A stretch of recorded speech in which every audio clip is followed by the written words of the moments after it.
So another fluid property of interest is surface tension. Surface tension is generally the symbol for it is sigma. This is a Greek letter small s. And it's illustrated in one example that illustrates it very well is when you put a small straw into a glass of water. So if you put a small glass straw into a glass of water, the water will actually climb up the straw to a certain height. So even though there's pressure, in the opening end of the straw, P naught, and there's pressure on the surface of the water, P naught.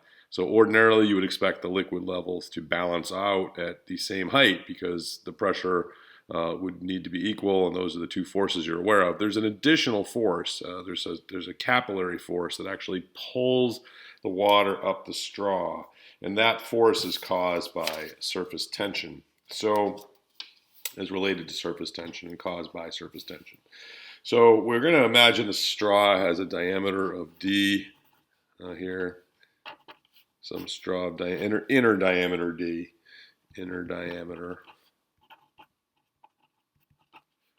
And the force downward, of course, on the surface of that liquid in the straw is going to be P naught times the area. So we've definitely got P naught acting on the surface of the fluid up in that straw because that's open to the atmosphere. So we've got F downward from the atmosphere is P naught times the area of that surface. And of course it's circular, so it's going to be pi d squared over 4. So that's the area of that exposed water surface that is being pressed on by the atmosphere.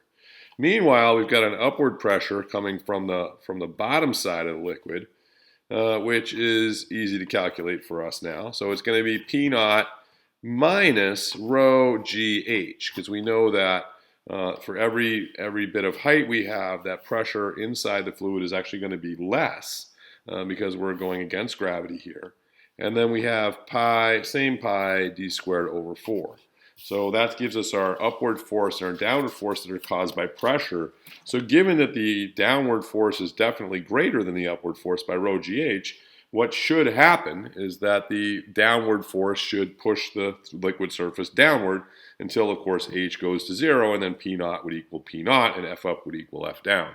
So since that's not what happens, we have to conclude that there is an additional force present that is causing this liquid to be in force balance when it's actually at a height h, rather than when it's at a height h equals 0. The force that is causing this, the additional force, is the capillary force.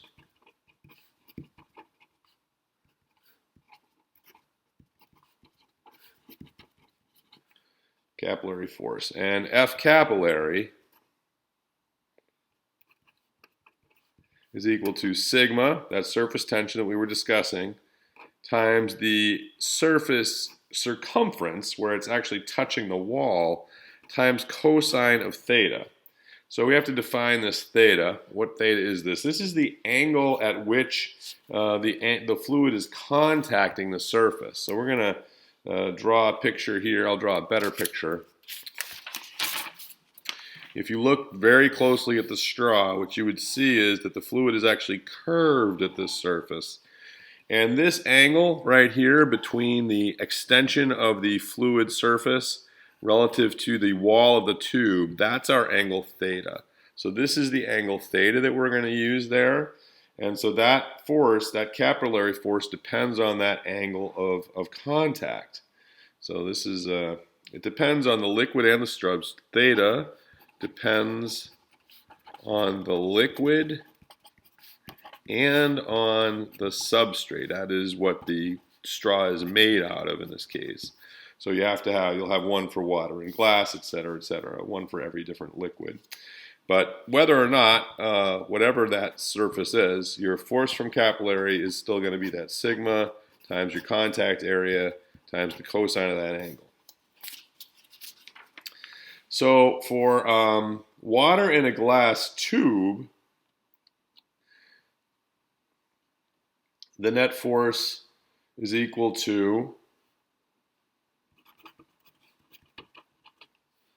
P0 minus rho GH pi d squared over 4, That's the force, that's the pressure force pushing up on the bottom surface, plus the capillary force, sigma pi d cosine theta, minus p naught pi d squared over 4, which is the atmosphere pushing down on the surface. So those are our three forces. We've got our upward pressure force at the bottom of the fluid, our upward capillary force pulling the fluid up, and then a downward pressure force pushing from the atmosphere down.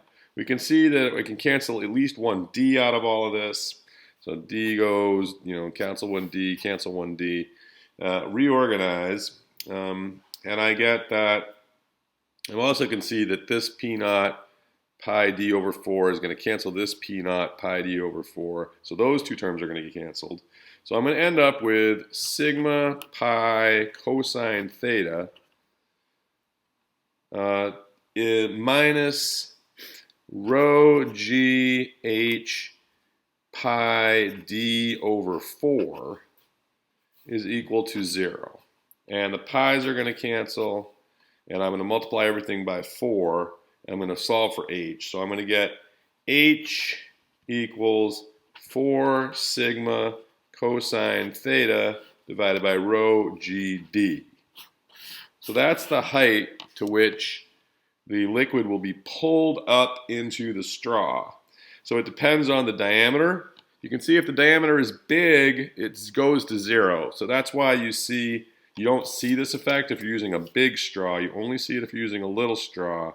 And you see it depends on the surface tension of the liquid, so this new property that we've not seen before, and it depends on this contact angle theta, which depends on both what liquid is in the straw and what the straw is made out of. But if you get all those things, you can calculate this height, which we'll do next.